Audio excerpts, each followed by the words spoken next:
पहले दिल्ली में सीटों का बंटवारा, उसके बाद कहा गया कि शुभ अंक के साथ जेडीयू की वापसी हो रही है। फिर जेडीयू के नेताओं में आक्रोश देखने को मिला और सबने कहा कि संजय झा ने जेडीयू को भाजपा के हाथों बेच दिया। संजय झा जो है वो दिल्ली गए, यहां से 105 सीट की लिस्ट लेकर और वहां से लौटे तो 101 सीट लेकर आए।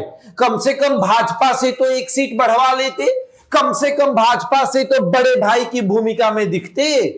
आपने तो भाजपा के हाथे जेडीयू को बेच दिया और आपसे अब ये उम्मीद हम नहीं कर सकते कि आप जेडीयू को बेहतर तरीके से चुनाव जिताएंगे। जहां एक तरफ चर्चा थी कि दिल्ली से पटना आकर प्रेस कॉन्फ्रेंस होगा, एनडीए का साझा प्रेस कॉन्फ्रेंस, उस प्रेस कॉन्फ्रेंस को कैंसिल कर दिया गया।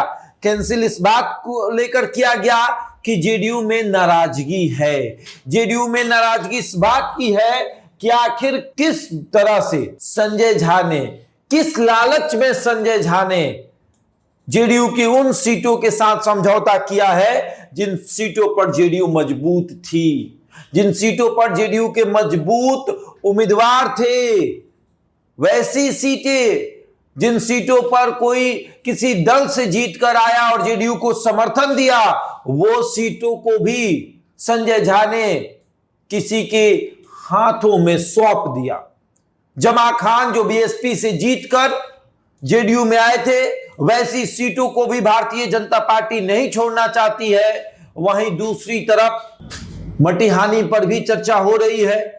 वहीं चर्चा इस बात की हो रही है कि भैया प्रदेश अध्यक्ष की जो सीट है उसे तो मत दीजिए। एक माह से तैयारी कर रहे हैं धूमल सिंह की सीट को भी चर्चा है कि दे दिया गया चिराग पासवान को। तो जेडीयू कह रही है कि हम किन सीटों पर लड़ रहे हैं, क्या हारने वाले सीटों पर चुनाव लड़ेंगे? 2015 में जो हम 115 सीटों पर लड़े तो 14 नुकसान करके आए।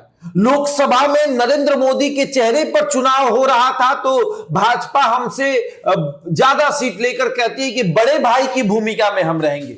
विधानसभा में तो नीतीश कुमार के चेहरे पर चुनाव हो रही है, तो ये इसमें क्यों हो गया कि दोनों भाई जुड़वा होंगे, बड़ा छोटा कोई नहीं होगा?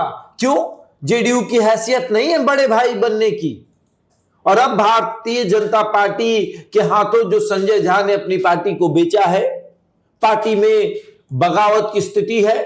पार्टी के कई नेता जो हैं वो बगावती तेवर अपना रहे हैं और संजय झा से सवाल पूछ रहे हैं कि आखिर भाजपा ने आपको ऐसी कौन सी जड़ी बूटी दे दी कि आपने अपनी पार्टी को उनके सामने नतमस्तक कर दिया?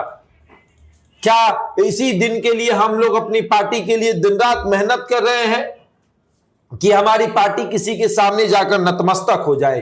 और यही कारण है कि आज का प्रेस कॉन्फ्रेंस कैंसिल किया गया है। उपेंद्र कुशवाहा के अंदर भी नाराजगी है, जीतन राम मांझी के अंदर भी नाराजगी है।